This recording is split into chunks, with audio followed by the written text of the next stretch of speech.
किसी ने क्या खूब कहा है, जो चीज़ आपको चैलेंज करती है वही आपको चेंज करती है। तो नमस्कार दोस्तों, आज हम संकेत नवम सर्ग के पाठ नंबर 6 का अध्ययन करेंगे। इससे पहले 5 वीडियोस बना दिए हैं, अगर आपने नहीं देखे हैं तो प्ले लिस्ट में जाकर आप देख सकते हैं। संकेत जो मिथिलेशन गुप्त का प्रबंधात्मक शैली में लिखा गया महाकाव्य है। स्टार्ट करते हैं। तम में तू भी कम नहीं, जी जुगनू बड़ भाग। भवन भवन में दीप है, जा वन वन में जाग। हाय वह सहृदयता भी क्रीड़ा में है कठोरता जड़िता। हाय वह सहृदयता भी क्रीड़ा में है कठोरता जड़िता। तड़प तड़प उठती है सौजनी, घनालिंगिता तड़िता। गाढ़ तिमिर की बाढ़ में डूब रही सब सृष्टि, मानो चक्कर में पड़ी चकराती है दृष्टि।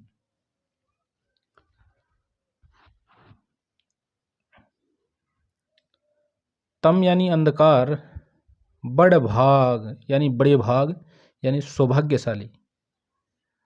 सौजनी, सौजनी का अर्थ होता है सखी।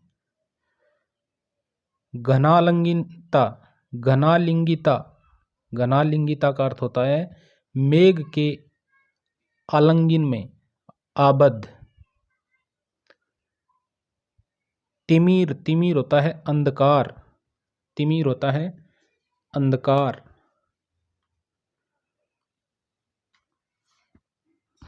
सरलार्थ देखते हैं इसका। तम में तू भी कम नहीं, जी जुगनू बड़ भाग। यानी इस पद में देखें तो वियोग में व्याकुल उर्मिला जी जुगनू को देखकर कह रही है कि तम में तू भी कम नहीं, जी जुगनू बड़ भाग। हे जुगनू, भले ही तेरा प्रकाश बहुत कम होता है लेकिन उसका भी महत्व है। तू सौभाग्यशाली है जो देदीप्यमान रहता है। अतः तुम सौभाग्यशाली हो, तुम्हारे बड़े भाग हैं। भवन भवन में दीप है, जा वन वन में जाग। एक बात का तुम ध्यान रखो कि यहाँ तो घर घर में दीपकों का प्रकाश है, अतः तू यहाँ न जगमगाकर वन वन जाकर अपना प्रकाश फैला। हो सकता है किसी वन में मेरे प्रियतम को भी तेरे चमकने से लाभ हो। हाय वह सहृदयता भी क्रीड़ा में है कठोरता जड़िता। मेघ में चमकती हुई बिजली को देखकर उर्मिला कहती हैं कि कभी कभी संयोग की कोमल क्रीड़ाएं भी कठोर बन जाती हैं। हाय वह सहृदयता भी क्रीड़ा में है कठोरता जड़िता। कि कभी कभी संयोग की कोमल क्रीड़ाएं भी कठोर बन जाती हैं, जैसे कि मेघ से आलिंगनबद्ध बिजली उसके कसने से बार बार तड़फ उठती है। हाय वह सहृदयता भी क्रीड़ा में है कठोरता जड़िता। तड़फ तड़फ उठती है सौजनी, घनालिंगिता तड़िता। कि मेघ से चमकती बिजली को देखकर उर्मिला कहती है कि कभी कभी, हे सखी, कभी कभी संयोग की कोमल क्रीड़ाएं भी कठोर बन जाती हैं, जैसे कि मेघ के आलिंगनबद्ध बिजली उसके कसने में बार बार तड़फ उठती है। गाढ़ तिमिर की बाढ़ में डूब रही सब सृष्टि। तो वर्षा के कारण रात्रि का अंधेरा बढ़कर गाढ़ा हो गया है और ऐसा प्रतीत होता है मानो अंधेरे की बाढ़ में सारा संसार डूब रहा हो। गाढ़ तिमिर यानी अंधेरा है वो बढ़ गया है और ऐसा लग रहा है जैसे सृष्टि उस अंधेरे में डूब रही है। और अंधेरा बढ़ने का कारण क्या है? वर्षा। गाढ़ तिमिर की बाढ़ में डूब रही सब सृष्टि, यानी वर्षा के कारण रात्रि का अंधेरा बढ़कर गाढ़ा हो गया है और ऐसा प्रतीत होता है मानो अंधेरे की बाढ़ में सारा संसार डूब रहा हो। मानो चक्कर में पड़ी चकराती है दृष्टि, मानो चक्कर में पड़ी चकराती है दृष्टि, जैसे चक्कर आ जाने पर दृष्टि चकरा जाती है और उसे चारों ओर अंधेरा दिखाई देने लगता है। तो अंधेरा किस प्रकार छा रहा है? मानो चक्कर में पड़ी चकराती है दृष्टि, जैसे चक्कर आ जाने पर दृष्टि चकरा जाती है और चारों ओर अंधेरा ही अंधेरा दिखाई देता है, उसी तरह से गाढ़ा अंधेरा सृष्टि पे फैल रहा है। अगर इस पद में विशेष की बात करें तो उर्मिला का अपने प्रियतम के प्रति अगाध प्रेम प्रदर्शित हुआ है। वह अंधेरे में रह रहे पति का मार्ग प्रशस्त करने हेतु जुगनू को वहां यानी वन में जाने का अनुरोध करती है। और अलंकार की बात करें तो छेकानुप्रकाश अलंकार है, छेकानुप्रास, पुनरिक्ति प्रकाश अलंकार है और रूपक अलंकार भी प्रयोग में लिया है। मानो, चक्कर में पड़ी, चकराती, उत्प्रेक्षा भी है, सुंदर शब्द शिल्प विद्यान है। आगे देखते हैं। रह चीर दिन तू हरी भरी, बड़ सुख से बड़ सृष्टि सुंदरी। रह चिर दिन तू हरी भरी, बड़ सुख से बड़ सृष्टि सुंदरी। चिर दिन यानी सदैव, चिर दिन सदैव। तो इन पंक्तियों में अगर देखें तो उर्मिला जी है वो प्रकृति व उसके उपादानों जैसे वर्षा, चांद, फूल इत्यादि के प्रति सहानुभूति व्यक्त करती हुई उर्मिला जी कहती हैं, रह चिर दिन तू हरी भरी, बड़ सुख से बड़ सृष्टि सुंदरी। कि हे वर्षा ऋतु, तू सदैव हरी भरी बनी रह चिर दिन तू हरी भरी। हे वर्षा ऋतु, तुम सदैव हरी भरी बनी रहो। सुख, बड़ सुख से बड़ सृष्टि सुंदरी। हे सृष्टि की सुंदरी, तुम बढ़ती रहे, सुखपूर्वक विकसित होती रहे। बड़ सुख से बड़ सृष्टि सुंदरी, तुम बढ़ती रहे। हे सृष्टि की सुंदरी, तुम बढ़ती रहे, सुखपूर्वक विकसित हो। शुद्ध प्रियतम की मिले मुझे, शुद्ध प्रियतम की मिले मुझे, जन जीवन दान का तुझे। हंसो हंसो हे शशि फूल फूलो, हंसो हंसो ए शशि फूल हंसो। आगे क्या कहती है उर्मिला जी? शुद्ध प्रियतम की मिले मुझे, जन जीवन दान का तुझे।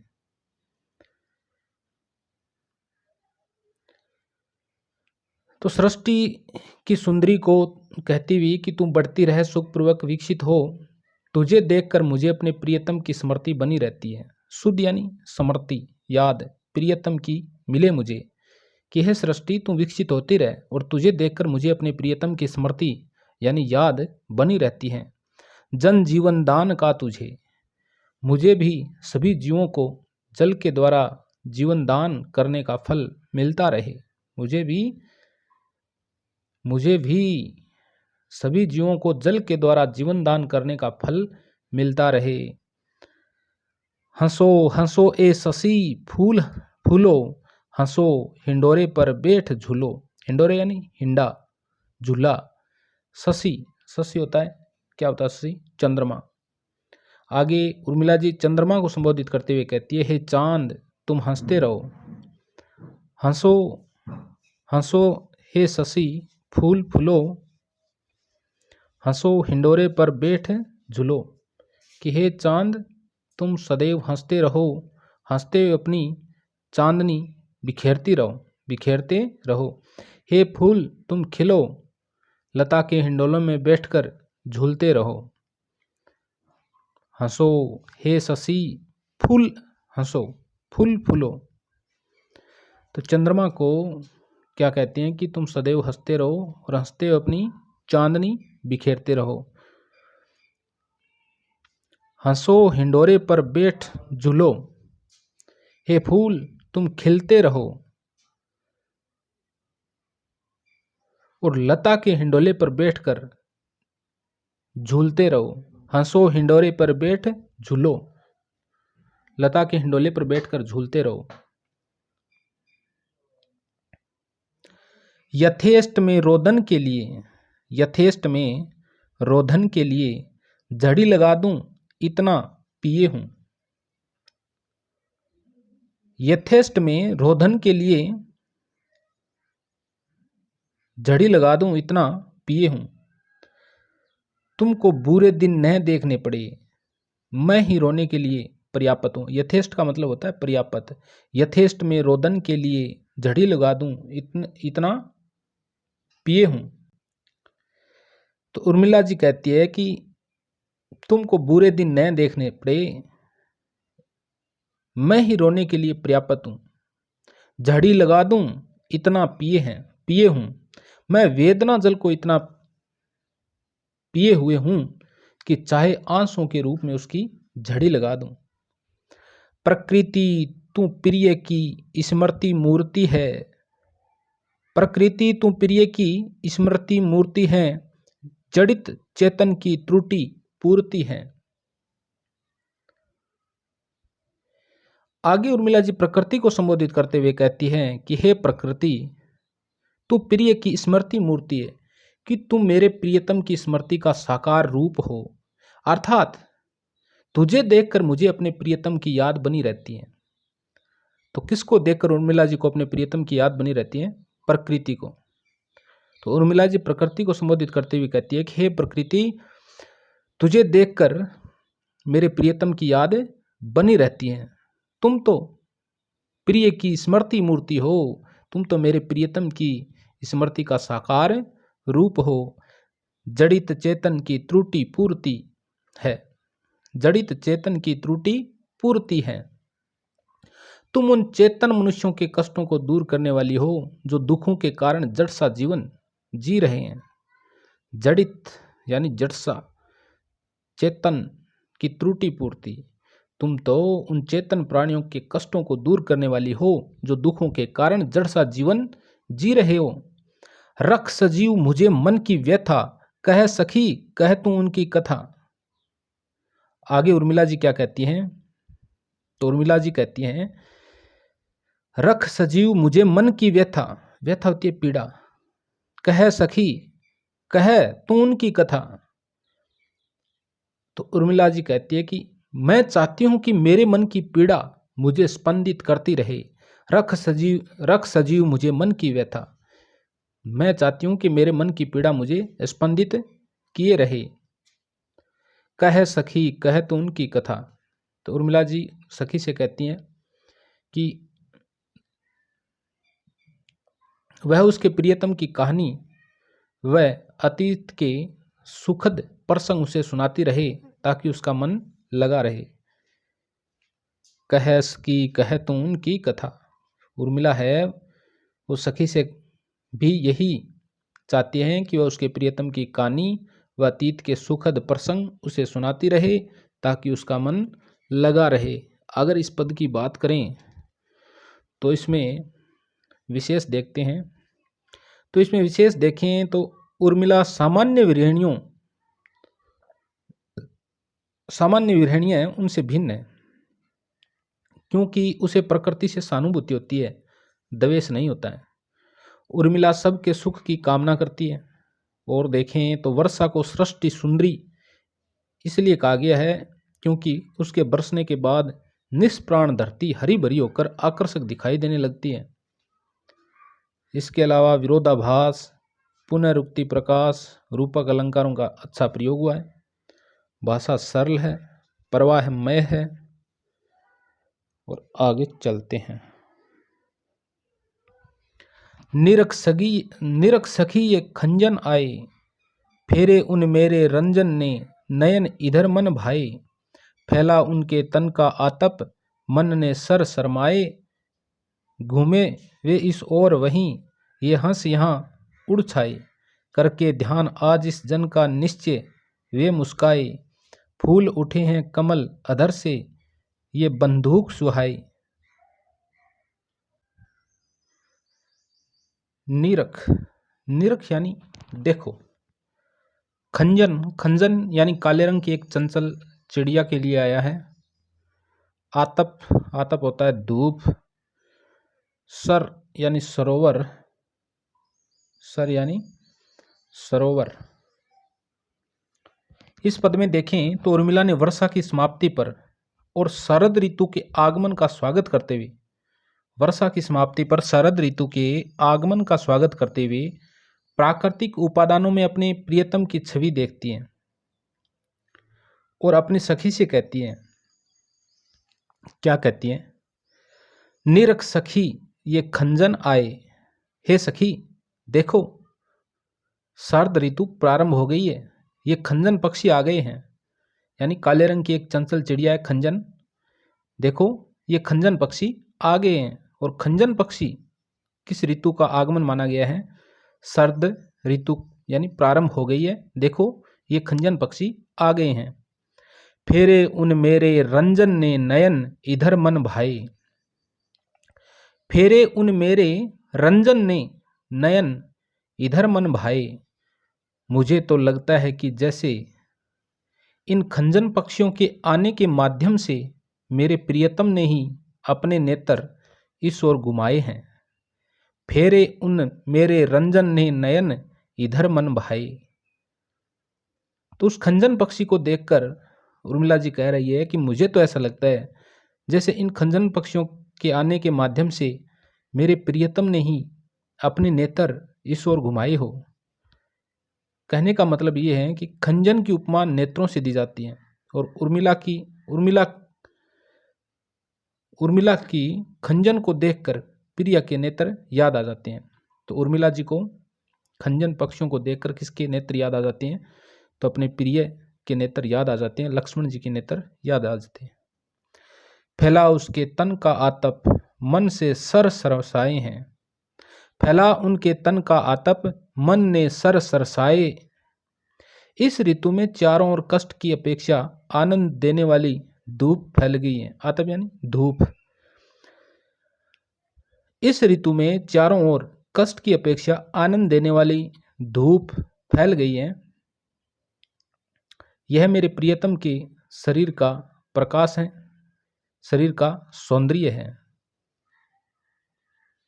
इस ऋतु के आने पर तालाब के चारों ओर, सर यानी तालाब, सरसाए, कमल खिल उठे हैं, कमल खिल उठे हैं और वे ऐसा प्रतीत होता है मानो उनका सरस और स्निग्ध मन ही हो। उनके मन की स्निग्धता के कारण ही तालाब सरसित हो गए हैं। मन की उपमा तालाब से दी जाती है। फैला उनके तन का आतप, तो इस ऋतु में चारों ओर कष्ट की अपेक्षा आनंद देने वाली धूप फैल गई है और यह मेरे प्रियतम के शरीर का ही प्रकाश है, शरीर का ही सौंदर्य है। मन ने सर सरसाए। और इस ऋतु के आने पर तालाब में, सरयान तालाब में चारों ओर कमल खिल उठे हैं और वे ऐसे प्रतीत होते हैं मानो उसका सरस और स्निग्ध मन ही हो। उसके मन की स्निग्धता के कारण ही तालाब सरसित हो गए हैं। मन की उपमा तालाब से दी जाती है। घूमे वे इस ओर वहीं ये हंस यहां उड़ छाए। मेरे प्रियतम जहां है वहां से इस ओर घूमे होंगे, उन्होंने मेरा और यहाँ का स्मरण किया होगा, इसी कारण ये हंस उड़कर यहाँ आ गए हैं। तो चाल की उपमा किससे दी जाती है? चाल की उपमा हंस से दी जाती है। अतः मुड़ने पर दूसरे का यहाँ आ जाना एक प्रमाण है। घूमे वे इस ओर वहीं ये हंस यहाँ उड़ छाए। तो उर्मिला जी कहती हैं कि मेरे प्रियतम जहाँ है वहाँ से इस ओर घूमे होंगे, उन्होंने मेरा और यहाँ का स्मरण किया होगा, इसी कारण ये हंस उड़कर यहाँ आ गए हैं। तो चाल की उपमा किसे देते हैं? हंस से दी जाती है। और यहाँ पर मुड़ना यानी मुड़ने पर दूसरे का यहाँ आ जाना भी एक प्रमाण है। करके ध्यान आज इस जन का निश्चय वे मुस्काए, फूल उठे हैं कमल अधर से ये बंदूक सुहाई, करके ध्यान आज इस जन का निश्चय वे मुस्काई। उर्मिला चकवे व वियोगिनी चकवी ना चकी नहीं है, करके ध्यान आज इस जन का निश्चय वे मुस्काई। यहां पर तो उर्मिला जी का ही ध्यान किया जा रहा है। उर्मिला जी कहती है कि हे सखी मेरे प्रियतम आज मेरा ध्यान करके अवश्य ही मुस्कुराए हैं, करके ध्यान आज इस जन का निश्चय वे मुस्कुराए। कि सखी मेरे प्रियतम यानी लक्ष्मण जी आज मेरा ध्यान करके अवश्य ही मुस्कुराए हैं। फूल उठे हैं कमल अधर अधर से ये बंदूक सुहाए, इसलिए ये कमल फूल उठे हैं और हंसते समय उनके लाल लाल होठ जो प्रस्फुटित हुए हैं, उसी कारण ये दोपहरिया के फूल खिल उठे हैं। करके ध्यान आज इस जन का निश्चय वे मुस्कुराए, फूल उठे हैं कमल अधर से ये बंदूक सुहाए। हे सखी मेरा प्रियतम आज मेरा ध्यान करके अवश्य मुस्कुराया है, इसलिए ये कमल फूल उठे हैं और हंसते समय उनके लाल लाल होठों से जो प्रस्फुटित हुए हैं, होठ जो प्रस्फुटित हुए हैं, उसी कारण ये दोपहरिया के फूल खिल उठे हैं।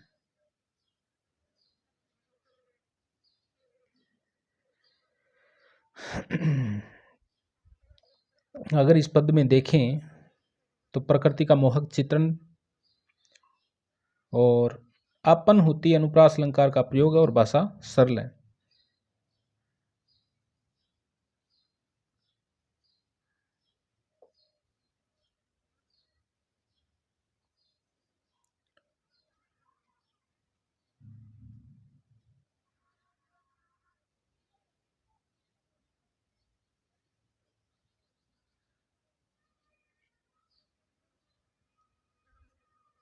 कोक शोक मत कर हे तात, कोक शोक मत कर हे तात,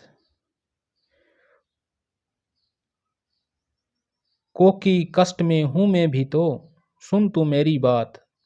धीरज धर अवसर आते हैं सहले यह उत्पात, मेरा सुप्रभात वह तेरी सुख सुहाग की रात। सुख सुहाग की रात। कोक, कोक होता है चकवा, उत्पात यानी कष्ट, धीरज यानी धैर्य। कोक शोक मत कर हे तात।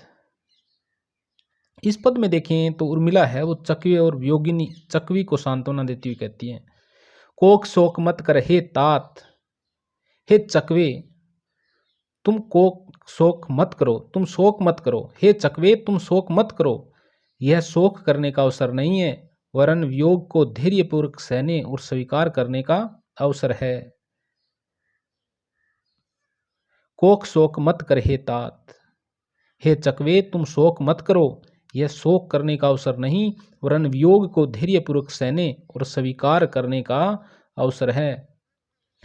कोकी कष्ट में हूं मैं, कोकी कष्ट में हूं मैं भी तो सुन तू मेरी बात। हे चकवी तुम भी शोक मगन हो, जरा मेरी बात सुन। संसार में अकेली तू ही कष्ट में या वियोग में नहीं पड़ी है, वरन और भी तेरे समान कष्टों में है, दुख भोग रहे हैं। दूसरे कष्ट भोगने वालों में तू मेरी गिनती कर सकती है। मैं भी अपने प्रियतम के वियोग में अत्यंत दुखी हूँ। तो उर्मिला जी चकवी से कहती हैं कि हे चकवी तू भी शोक मगन न हो, मेरी भी बात सुन। संसार में तू एक अकेली ऐसी नहीं है जो कष्ट और वियोग झेल रही है, मैं भी तेरे समान ही कष्ट और दुख भोग रही हूँ, और दूसरे कष्ट भोगने वालों में तुम मेरी भी गिनती कर सकते हो। मैं भी अपने प्रियतम के वियोग में अत्यंत दुखी हूँ। धीरज धर अवसर आते हैं सहले यह उत्पात। आगे क्या कहती है उर्मिला जी कि धीरज धर अवसर आते हैं सहले यह उत्पात। आज जो चारों ओर तेरे ऊपर अत्याचार हो रहा है उसे सह ले, धैर्य धारण कर ले और यह सोच ले कि इस वियोग के बाद संयोग का अवसर भी आएगा, प्रियतम से तेरा मिलन भी होगा। कि धैर्य धारण कर ले, अच्छा अवसर भी आएगा और तेरा प्रियतम से मिलन होगा। मेरा सुप्रभात वह तेरी सुख सुहाग की रात। जो इन लोगों के लिए मंगलकारी है वह तेरे भी सुख सुहाग का प्रभात देने वाली रात होगी। आगे उर्मिला जी कहती हैं कि मेरा सुप्रभात वह तेरी सुख सुहाग की रात। जो इन लोगों के लिए मंगलकारी है वह तेरे भी सुख और सुहाग का प्रभात देने वाली रात होगी। उर्मिला है वो स्वयं भी विरह में व्यथित है, इसलिए कोक से हमदर्दी स्वाभाविक है।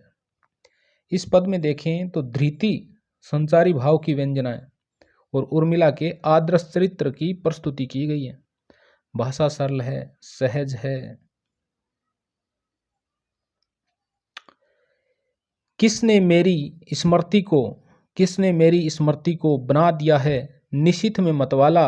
नीलम के प्याले में बुदबुद देकर उफन रही वह हाला होती है शराब। और नीलमणि निशिथ होती है रात्रि। निशिथ होती है रात्रि, निशिथ रात्रि। इस पद में इन पंक्तियों में देखें तो उर्मिला स्वयं को विरह वेदना में मतवाली सी हुई मानती हैं और वह अपनी सखी को संबोधित करती हुई कहती है कि किसने मेरी स्मृति को बना दिया निशिथ में मतवाला। नीलम के प्याले में बुदबुद देकर उफन रही वह हाला।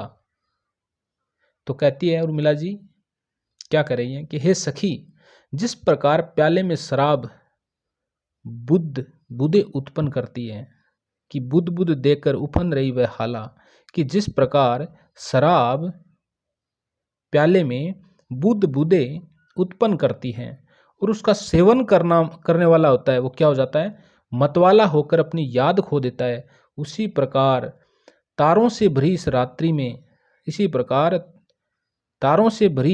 इस रात्रि ने मेरी वियोग वेदना को उद्दीप्त करके मुझे क्या बना दिया है, मतवाला सा बना दिया है।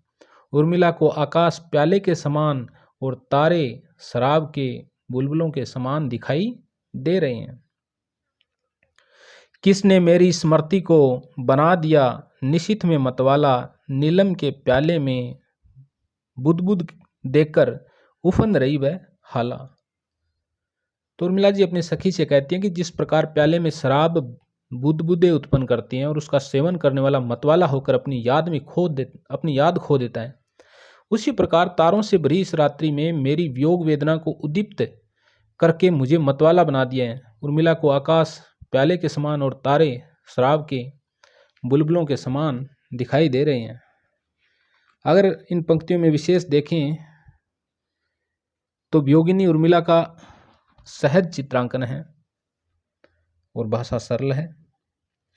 मेरी दुर्बलता क्या दिखा रही तू अरी मुझे दर्पण में। मेरी दुर्बलता क्या दिखा रही तू अरी मुझे दर्पण में। देख निरख मुख मेरा वह तो धुंधला हुआ स्वयं ही क्षण में। एक अनोखी मैं ही क्या दुबली हो गई सखी घर में। देख पद्मनी भी तो आज हुई नाल सेंस निज सर में, सर यानी तालाब में।